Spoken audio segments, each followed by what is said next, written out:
Ketika kedua anak laki-laki itu melewati konter daging babi, mereka melihat sesuatu yang tidak biasa. Dalam cuaca panas daging tidak memiliki seekor lalat pun. Jadi keduanya berpura-pura pergi ke depan dan berpura-pura membeli daging. Dia mengambil kesempatan untuk mengetuk tangannya untuk memeriksa talenan kayu di celananya. Ia menemukan itu kosong di dalam. Kemudian dia ingin membeli daging babi dalam jumlah besar. Pria itu mengambil sekantong uang dan melemparkannya ke bos. Pemilik toko menganggap jumlah ini terlalu banyak. Lalu dia berpikir, mau beli talenan bos buat dibawa pulang. Minta bos untuk harga tertentu. Bos tampaknya tidak setuju. Karena mereka hanya memiliki satu talenan untuk dijual. Ingin menunggu istri kembali dan menanyakan pendapatnya. Tidak lama kemudian wanita itu kembali. Sang suami berkata bahwa kedua anak laki-laki itu ingin membeli semua daging dan talenan. Dan kedua laki-laki itu membayar banyak uang. Dia tidak bisa mempercayai hal-hal ini. Tapi itu papan khusus. Ia memiliki rahasia di dalamnya. Lalu dia mengambilnya dengan sekop dan menuangkannya ke atas talenan. Seketika genangan darah itu menghilang dalam sepersekian detik. Kemudian mereka membuat kesepakatan dan berhasil membeli barang tersebut. Dua orang menggunakan gergaji. Bekerja keras dan terus membelah talenan menjadi dua. Talenan penyerap yang baik yang harus dihancurkan adalah pemborosan. Dia sepertinya tidak khawatir sama sekali. Masih ada waktu bagi kalian berdua untuk mencoba. Talenan telah terbelah menjadi dua. Seperti yang mereka harapkan itu benar-benar kosong di dalamnya.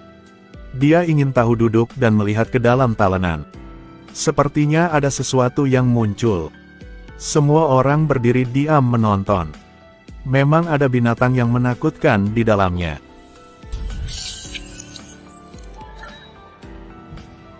Pria ini ingin mencari penerus garis keluarga. Jadi menikah dengan kertas dinding untuk menjadi istri. Pengantin pria menuangkan satu cangkir anggur dan meminum semuanya bersama pengantin wanita.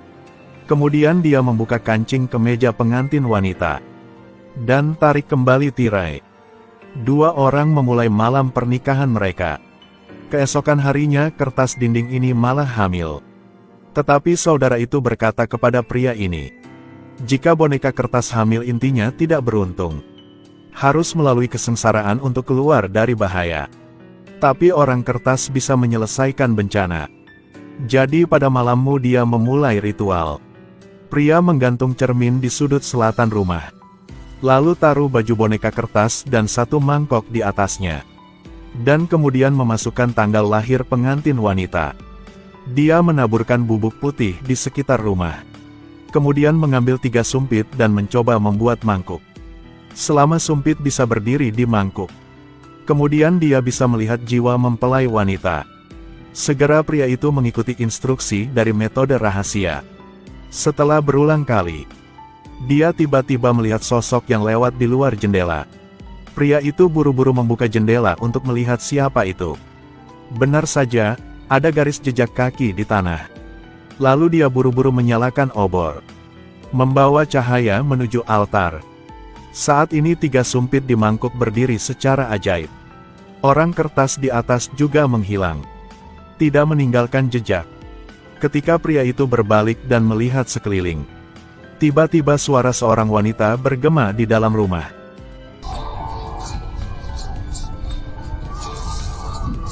Pria itu bergegas keluar dari kamar. Saat itu dia melihat seorang gadis cantik berdiri di rumahnya. Anak laki-laki itu menyentuh tubuh gadis itu dengan tangannya. Dan dia memeluknya erat-erat. Cowok itu sering mengajak cewek jalan-jalan dan menghirup udara segar. Pada hari ketika mereka sedang berjalan di jalan, mereka bertemu dengan seseorang yang sering membuli orang. Dia mengambil gadis di dalam mobil dan melemparkannya ke tanah. Itu tidak cukup untuk orang-orang ini. Bahkan mengangkat kakinya dan menendang perut gadis itu. Menendang berulang kali di tubuh membuat gadis itu tidak bisa menahan diri. Dia menendang perutnya sampai gadis ini keguguran dan pendarahan. Karena cedera parah. Gadis itu dalam keadaan kelelahan. Sebelum dia meninggal dia berkata jika ada kehidupan setelah kematian. Masih ingin menjadi istri pria ini. Hidup bersama bahagia dan selamanya.